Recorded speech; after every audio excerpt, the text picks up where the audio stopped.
This talk is meant for informational and educational purposes only and should not be understood as medical advice under any circumstances. Our agenda for today is that first we'll review definition and symptoms of hypercalcemia, followed by causes, treatment, and then a few top pitfalls that I've seen residents make over the years. First, how do we define hypercalcemia? This is a little more nuanced than just looking at the total calcium because we have to take into account one other factor, the albumin level. In a normal state, your albumin level is 4 grams per deciliter. Because of the negative charge, it will bind calcium to it. Ordinarily, about 40 to 50% of the calcium in your bloodstream is bound to albumin. So if your total calcium level is measured at 10 milligrams per deciliter, you can assume that roughly 4 to 5 milligrams will be bound to albumin. Here, the ionized calcium, or iCal, is 5 milligrams per deciliter. You can think of the ionized calcium as being the active calcium, the one that can cause symptoms if it is too high. Next is an example of hypercalcemia. We have added extra calcium here, but we have kept the albumin normal at 4. This moves the total calcium to 13 milligrams per deciliter, and the ionized calcium, or free calcium, is elevated at 8. This is a pretty straightforward case of hypercalcemia that is actually quite easy to recognize. Where it gets a little trickier is when the albumin is not normal. So in this example, we will start with our normal state like we did in the first picture. Then we're going to remove 3 grams of albumin. Now, the albumin level is only 1 gram per deciliter. The total calcium is still 10 milligrams per deciliter. However, the iCal is quite elevated at 8. Unfortunately, you won't be regularly getting iCals on your inpatients or outpatients. So how do we know if somebody has hypercalcemia masked by low albumin? One way to do this is to calculate the corrected total calcium. In this case, the albumin has dropped by 3 grams, so the calcium has actually increased by 0.8 times 3, or 2.4, which brings us to a corrected calcium of 12.4. Other things that can interfere with the calcium level are disturbances in pH, because this will alter how much is bound to albumin. Additionally, if paraproteins are high, such as in myeloma, the reported calcium level may not correlate as accurately with the free calcium level. So how do we know the actual level? It is quite simple. When in doubt, check an ionized calcium level. Next, you can see here how we grade the severity of hypercalcemia. This can be based on the total corrected calcium levels or ionized calcium levels. Symptoms of hypercalcemia are usually only present in the moderate to severe range and are more likely to be prominent if there's a faster rate of rise. You may have heard of the mnemonic bones, stones, abdominal moans, psychiatric overtones, and thrones to describe the symptoms of hypercalcemia. You can also see some EKG changes such as a shortened QT. I'm not going to go through all of these in too much detail, except for to point out 2 things. First, the effects of hypercalcemia can involve multiple systems and often present very non-specifically. Second, patients can have polyuria due to hypercalcemia.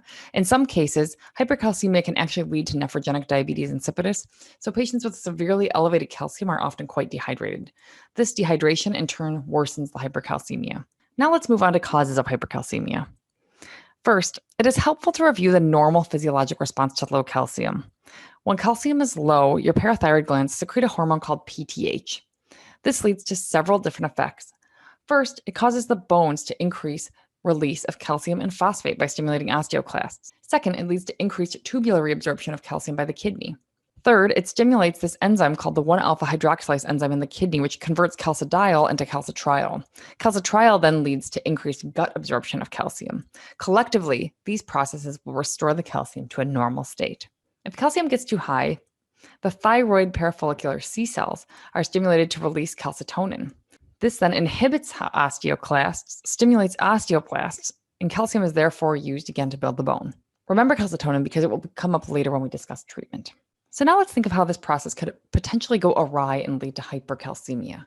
We will start with the left side of the diagram and work our way around. Let's start with the parathyroid glands themselves. The most common cause of hypercalcemia is primary hyperparathyroidism. Parathyroid glands can start to secrete PTH independently of serum calcium. This most often happens with a parathyroid adenoma. However, one can also develop hyperplasia of multiple glands, or even more rarely, a parathyroid carcinoma. One condition to think about when you diagnose somebody with hyperparathyroidism are the relatively rare multiple endocrine neoplasia syndromes. I would take a good family history and determine if they have any risk factor for these syndromes. Primary hyperparathyroidism is the most common cause of PTH-mediated hypercalcemia. Other causes of PTH-mediated hypercalcemia include tertiary hyperparathyroidism, lithium, which can alter the set point at which PTH is released, and finally, there's a hereditary disease called familial hypocalciuric hypercalcemia. As you can guess by the name, this is suspected if the urine calcium is low, which is in contrast to the other PTH-mediated causes of hypercalcemia, when the urine calcium, just like the blood calcium, is elevated.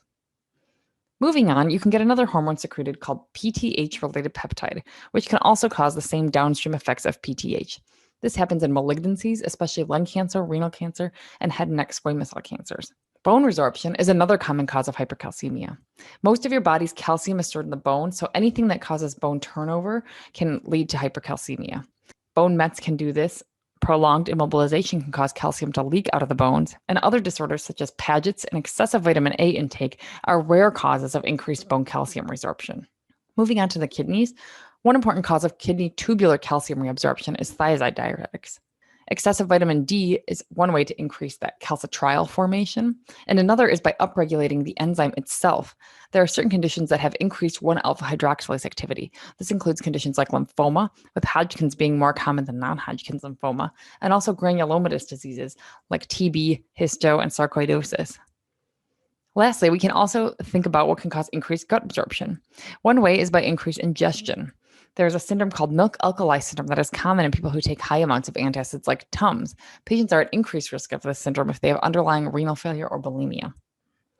Finally, there are some rare miscellaneous causes of hypercalcemia that we will not talk about specifically, but I listed them here for your reference. The most important thing to take home from this slide is that there are disorders that are PTH mediated and there are disorders where PTH is suppressed, and both can cause hypercalcemia.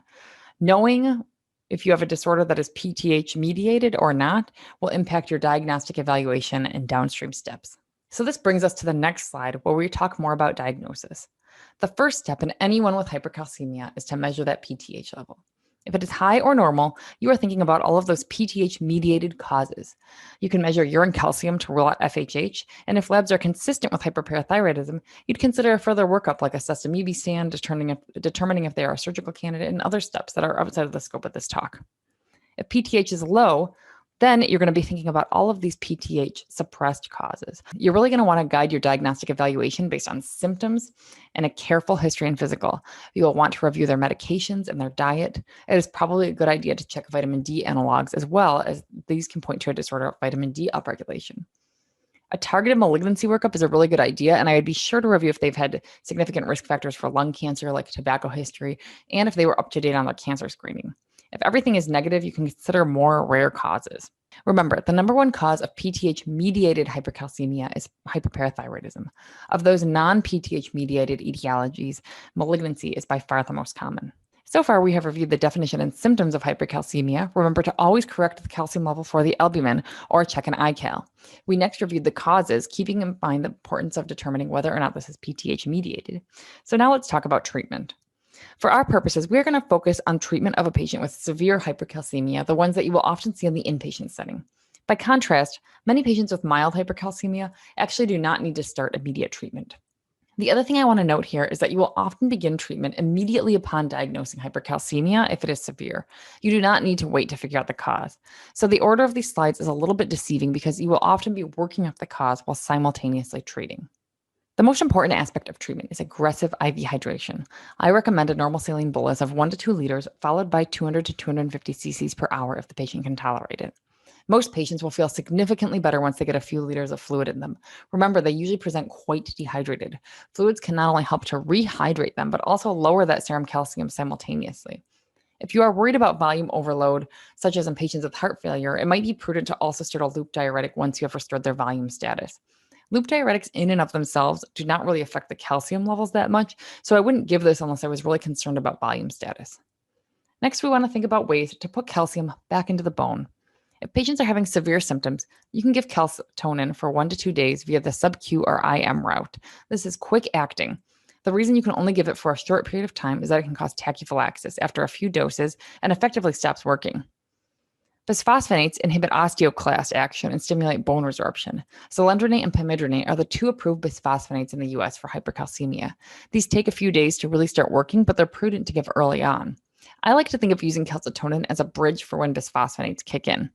Bisphosphonates are contraindicated in patients with renal failure, so if somebody has significant renal insufficiency, denosumab can be used instead. A few other things I will note. Steroids can help inhibit that vitamin D pathway. I have given steroids for hypercalcemia in patients that I've had with sarcoidosis.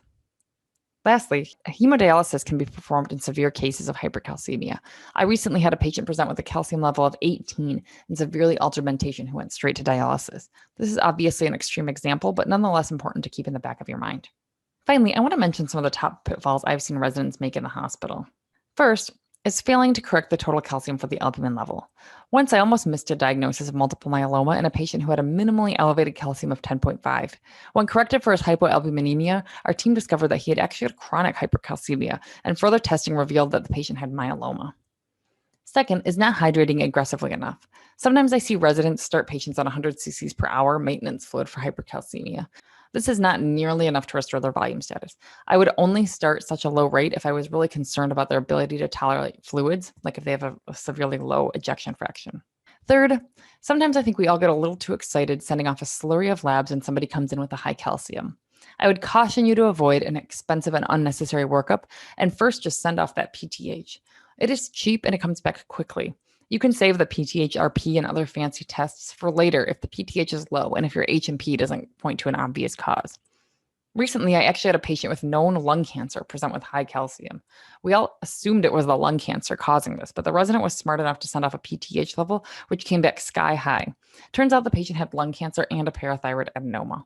Lucky for him, when he had surgery scheduled to remove the lung cancer, they also removed the parathyroid gland, so he got two problems fixed at once.